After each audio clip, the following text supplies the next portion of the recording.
hace ya 5 años Luisa Miñana, el programa el Escribit, y a partir de ese programa la realización de una serie de encuentros. Este es el cuarto, el año pasado no hubo, este es el cuarto encuentro en el cual desde la asociación queremos incidir en un aspecto muy importante que probablemente, y no lo sé porque no soy futurólogo, yo como sabéis soy historiador y de vez en cuando escribo alguna novela, pero que probablemente va a cambiar la forma de escribir, como está cambiándola ya sobre todo entre la gente más joven.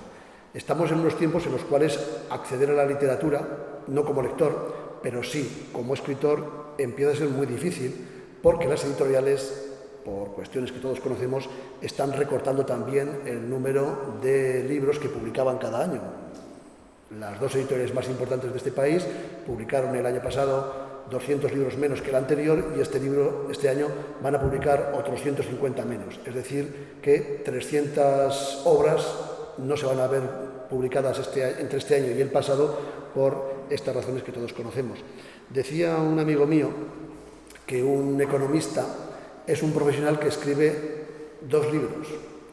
En el primero plantea, imagina, profetiza lo que va a ocurrir en la economía en ese año que comienza. Y el segundo libro, lo escribe para explicar por qué no ha pasado lo que él decía que iba a pasar en su primer libro. Bueno, nosotros los escritores escribimos para manifestar, para expresar, para comunicar nuestras inquietudes.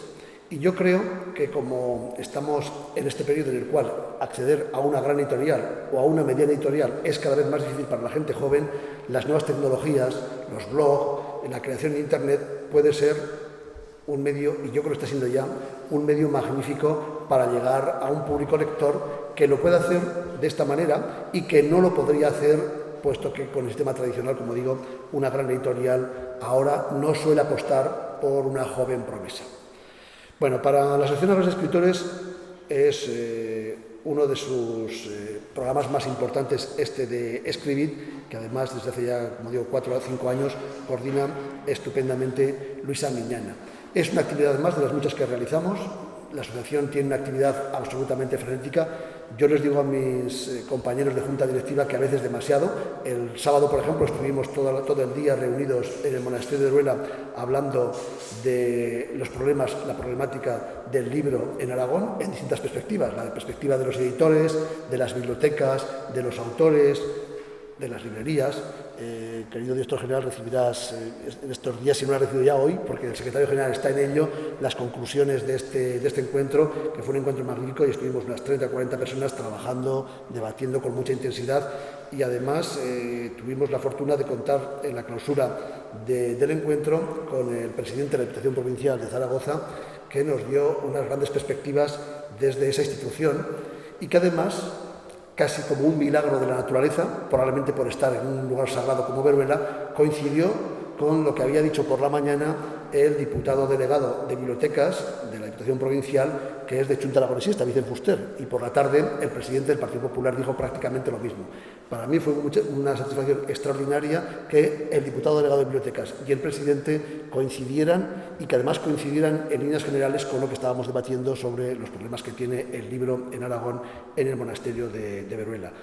Te trasladaremos, como responsable de Cultura del Gobierno de Aragón, te trasladaremos esas conclusiones porque creo que son importantes. Por cierto, no te vamos a pedir dinero, no te preocupes, sabemos cómo están las cosas, pero yo creo que tanto el acto de hoy, que empieza hoy, estos 3 días, estas 3 jornadas, como lo que hicimos en Veruela el fin de semana pasado, demuestra que la gente de la cultura damos muchísimo más de lo que recibimos. Últimamente no recibimos nada, con lo cual tampoco es una cosa extraordinaria, ¿no? Pero que damos muchísimo, que estamos dispuestos y seguimos haciendo a trabajar por esta tierra, por Aragón, porque somos de aquí y porque vivimos aquí y porque además creemos que la cultura tiene una trascendencia en estos tiempos extraordinaria.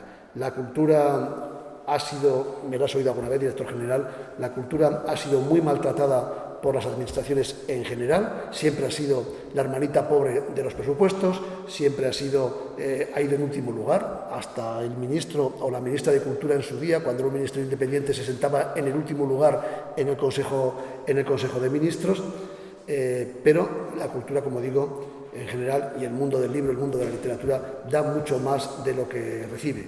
Estas jornadas, Escribir 2013, son un buen ejemplo. Yo agradezco muchísimo a todos los ponentes, a todos los profesores que van a participar en los talleres, en las conferencias, que van a acercarnos estas nuevas tecnologías a la literatura, que van a compaginar, que van a maridar como una buena comida y un buen vino, lo que son las inquietudes de la gente que crea cultura, que crea literatura, que crea textos, que crea pensamiento, que crea opinión también, por supuesto, con las tecnologías que hacen posible, las nuevas tecnologías que hacen posible que la literatura pueda llegar a mucha más gente y que la gente joven, como decía antes, tenga esas posibilidades de expresión a partir de los blogs, a partir de la creación en red, en internet, bueno, tantas posibilidades como se abren y como los magníficos ponentes que van a participar en estas jornadas nos van a contar estos días.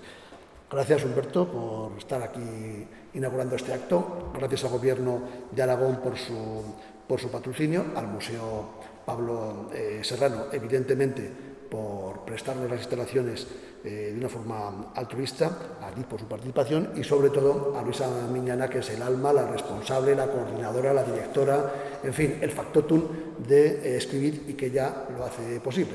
Y yo espero que sean unas jornadas muy fructíferas y que aprendamos todos muchísimo de lo que se puede hacer con la literatura en las nuevas tecnologías. Muchas gracias, José Luis. Doy fe de ese ritmo frenético y generalmente benéfico que tiene la Asociación de Escritores y estaré encantado de recibir esa información. La verdad es que además la Asociación de Escritores siempre tiene la amabilidad de invitarme y yo cada vez que puedo me gusta estar con vosotros. Estas jornadas son especialmente interesantes, estas que comenzamos ahora. Yo recuerdo una columna de hace muchos años de Juan Cruz en la parte posterior en la contraportada del diario El País, en la que narraba de forma muy escueta cuáles debieron haber sido las sensaciones de la última persona acostumbrada a leer libros en rollo. Y yo no recuerdo si Juan Cruz estaba muy a favor o muy en contra de los cambios que se estaban produciendo, pero su personaje se quejaba amargamente de lo que suponía el cambiar el códice, en el cual la hilazón de la narración se perdía al cambiar de página. Ahora vivimos en una época de cambios, pero la literatura ha experimentado cambios siempre. Ahora pasamos a los Kindles, pasamos a las páginas web, pasamos a los blogs. Al final lo que nos une a todos es el amor por la palabra, porque la literatura, la narración está hecha de palabras y con eso es con los que se forman las historias, se transmiten las sensaciones y se crean las pasiones, que es al final la labor de la gran literatura y también de la mediana literatura y de la pequeña literatura. San Agustín en uno de sus libros describe bastante sorprendido cómo San Anselmo le veía que estaba leyendo en silencio y que no leía en voz alta, y eso fue otro cambio. Durante todo el clasicismo, toda la antigüedad clásica, la gente leía en voz alta y ese cambio pues también supuso un cambio en la forma de abordar la literatura y un cambio profundo, y no nos referiremos aquí al cambio que supuso la imprenta, que en poco tiempo había generado la Reforma Protestante y en un par de siglos más todo lo que ahora conocemos como el mundo moderno. Es decir, que de lo que cambia la literatura, y en eso te tengo que dar razón, José Luis, de todo corazón, que al final la cultura es lo importante y es lo que cambia las sociedades, no los ministerios de cultura, sino la cultura. Lo que hace que cambien las sociedades son los cambios en la cultura. Por eso es tan importante y por eso yo tengo que agradecerle tanto a la Asociación de Escritores que haya retomado esta iniciativa, y tengo que agradecérselo a Luisa, que desde el principio ha sido su principal impulsora, el poner a disposición de los escritores, de los aficionados, de la sociedad en general, y muy importante que se le dé un punto de vista tan didáctico, que se traiga a las nuevas generaciones, que los que ya saben cómo escribir hablen con los que ya saben cómo manejar un iPad desde que prácticamente abandonaron la cuna, y intercambien experiencias, y que entre todos seamos capaces de los cambios de paradigma suponen, y yo creo que este en concreto supone un mayor avance. Cada uno de esos cambios a los que me he referido ha dado más libertad, ¿no? Era mucho más, el códice trajo más libertad porque democratizó el libro, y lo mismo la imprenta. Y yo creo que esto democratiza también, decía José Luis, que las editoriales van a editar menos libros. Pues lo que hemos perdido quizá de alguna forma es el guardabarreras, y ahora de lo que se trata es de que el que tenga algo que decir y que sea de calidad pueda acceder a cómo decirlo. Y yo creo que las herramientas han cambiado mucho. Hemos ganado en libertad, se han perdido guardabarreras, se han perdido censores de la moral, se han perdido árbitros de la elegancia. Hoy en día la opinión que den las estrellas de Amazon pueden ser tan importantes o más como la crítica más sesuda del más reputado crítico, y todo esto es un cambio muy importante, y lo que hay que hacer es tener las herramientas para poder aprovechar esta situación. Yo soy optimista, casi siempre hemos ido a mejor, y con iniciativas como esta yo creo que estamos haciendo lo que nos corresponde a todos, que es poner a disposición de las nuevas generaciones lo mejor de lo que sabemos las que les hemos antecedido. Muchísimas gracias. Y nos vemos en el quinta. Que vaya muy bien la cuarta edición y nos veremos en la quinta. Ojalá. Gracias.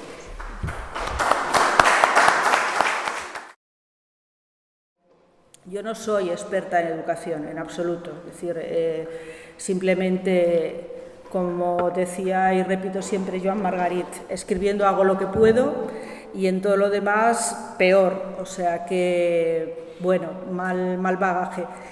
Pero sí que tengo muchísima curiosidad por todos los temas relacionados con la educación, porque la educación, evidentemente, si antes el director de Cultura decía que la cultura es básica en nuestra sociedad, desde mi punto de vista, cultura y educación jamás pueden ir disociadas, son dos monedas, o sea, dos caras de la misma moneda, la una sin la otra, mal asunto, ¿no? Entonces lo que vamos a hacer de alguna forma, y siguiendo también algo que está no muy de actualidad, que es una nueva forma de discurso, que es un poco esto que los modernos, entre comillas, llaman el sampleado, el remix de toda la vida. Yo realmente, una vez que os cuente lo del título, lo único que voy a hacer es glosar una serie de vídeos que, si la tecnología no falla, iremos viendo. Os decía lo del título. A ver, Aprender 3.0.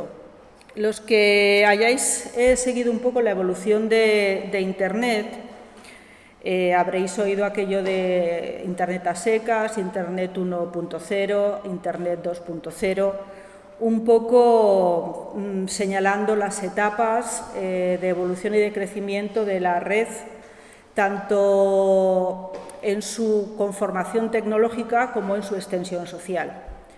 La Internet 1.0 fue aquella primera época cuando Internet se liberó, digamos, de su utilidad exclusivamente casi militar, y pasó a ser un instrumento primero también de la comunidad científica y después de todos nosotros, pero prácticamente solamente consistía en que había una serie de gente que volcaba mucha información, o empezaba a volcar bastante información, y había unos links, el famoso hipertexto, donde todo, digamos, comenzó, ¿no? Después hemos hablado de la Internet 2.0. Esa Internet 2.0 ha supuesto un salto cualitativo en la implicación de toda la sociedad en la circulación de los datos de información, porque nos hemos vuelto todos corresponsables de esos datos, de alguna manera. Es decir, hemos interactuado y estamos interactuando entre todos. Empezó con el fenómeno blog en Estados Unidos, que se extendió después al resto del globo, y ha seguido con la eclosión tremenda de las redes sociales. Las redes sociales son mucho, es decir, las redes sociales no es simplemente un sitio donde se intercambian banalidades, que también, como en el mundo, es algo más. O sea, yo uso las redes sociales para hablar con gente de cosas que van más allá, y creo que todos lo hacemos, ¿no? Es decir, se usan como usamos la vida en realidad. Bien, las redes sociales son un ejemplo de esa Internet 2.0. Yo tengo la sensación de que estamos a punto, o deberíamos por lo menos de intentarlo, porque ya somos todos corresponsables de esa interconexión de datos, intentar plantearnos un poco más allá, por eso esto de Aprender 3.0. Creo que deberíamos de empezar a ser muy responsables con Internet, no por Internet en sí, sino porque forma ya parte intrínseca de nuestro devenir social, nos guste o no nos guste. Es decir, yo sé que hay gente que es más, menos partidaria, como todo, que se está adaptando mejor y peor, pero como dice un buen amigo, la realidad es terca y esto no va para atrás, esto va a ir a más. Se nos están planteando algunos problemas, como también apuntaba bien antes el director de Cultura. Bueno, pues hay que empezar a reflexionar bien en esos problemas y a intentar encontrar soluciones para todos y que a todos sirvan de alguna manera, ¿no? Creo que, por resumirlo de alguna forma, lo que nos falta, en general, es método. Quiero decir, tenemos muchos datos. Hay bueno, no sé si veremos el vídeo pero bueno, hay un gurú de lo que es la información y el uso también en la didáctica, que habla de que estamos rodeados de mucha basura, todos lo sabemos, pero claro, estamos rodeados de basura porque producimos muchas cosas, y unas valen y otras no valen, ¿no? Como en nuestra vida cotidiana y en nuestra propia casa. Distinguirlas a lo largo del tiempo y también distinguir su grado de obsolescencia, de adecuación a nuestros intereses, etcétera, etcétera, es importante. Y eso solo se va a hacer a través de la educación, no hay otra forma. Por eso la comunidad educativa creo que debe de asumir una responsabilidad muy importante en este tema. Los ciudadanos del futuro son, como todos sabemos, los chavales de ahora. Antes también comentábamos, manejan muy bien las maquinetas, las manejan bien técnicamente. No creo que las manejen tan bien a nivel de tener un método, de saber para qué las pueden usar, cómo las deben usar, qué es lo que pueden encontrar. Pero no tampoco, y es a lo que nos conducirá después un poco la charla, tampoco creo que el sistema educativo actual les esté dando respuestas a los problemas que seguramente ellos están planteando con el mundo que se están encontrando. Bien, esto por el Aprender 3.0. Cambios en el sistema educativo. Yo los considero necesarios.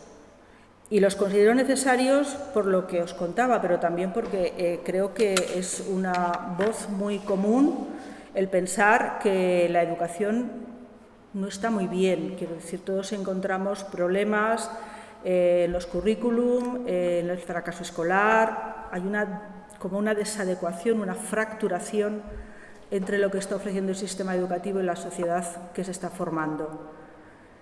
Ciertamente que esto ha coincidido con unos cambios sociales, con unos cambios económicos, la crisis, pero no solo la crisis, unos cambios en los modos incluso de producción, de transmisión de los protocolos económicos y las producciones. Desde mi punto de vista hay algo que es transversal a todo este mare magnum en el que estamos, ¿no? Y yo creo que es precisamente la revolución, entre comillas, de la información. Esto está afectando profundamente a la columna vertebral de todo nuestro sistema porque está generando una sociedad nueva.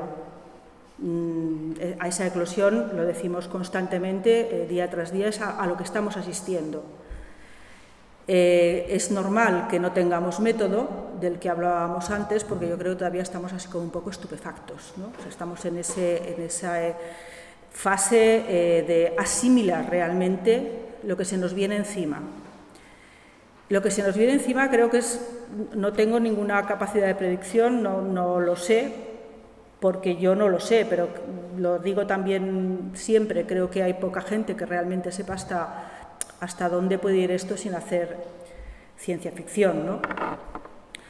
Pero es cierto que algo nos está pasando, ¿no? Entonces tenemos que pensar un poco sobre qué es lo que nos está pasando. Y a todos los niveles intentar ir encontrando soluciones que creo que no van a ser definitivas a corto plazo, no pueden serlo, pero sí tenemos que ir adecuando conforme las cosas se vayan produciendo y no tenerle miedo al cambio. Yo a veces, y aquí viene la segunda parte del título de la charla, digo que esta resistencia es porque de alguna manera estamos pensando todo el tiempo, o hubo un tiempo en el que yo lo oía mucho, que bueno, esto no será para tanto, ¿no? Esto, bueno, o sea, bien, parece que se están introduciendo cambios, pero bueno, al final volveremos a lo de siempre. Yo fui de las convencidas que pensó que no, que a lo que esto apuntaba eran a cambios radicales, y me acuerdo de conversaciones ya de antaño, muy antiguas, con amigos a veces que, no, pero esto, y yo me acuerdo que decía, no, es que a mí me da la sensación que esto, o sea, el cambio es tan fundamental que vamos a cambiar no solamente la forma de pensar, vamos a cambiar nuestra estructura cerebral, ¿no? Y a mí me miraban en aquellos años así como muy raramente, ¿no? O sea, y ahora lees cosas, oyes a los científicos y ya lo están empezando a decir. El otro día lo oía en televisión, por ejemplo, es decir, ya las estructuras cerebrales ya se está viendo que está más desarrollada el área del cerebro que trabaja todos los dedos que tecleamos. Sí, cambia pues la estructura cerebral. Entonces, si estamos cambiando también la forma en la que nos informamos, la forma en que nos relacionamos, la forma en que planteamos nuestros discursos, evidentemente al final cambiaremos de alguna manera también la forma de estructurar nuestro pensamiento. Y ahí también tendrá mucho que hacer el sistema educativo para que eso sea bueno para nosotros, ¿no? Y cuando hablo nosotros hablo de la sociedad.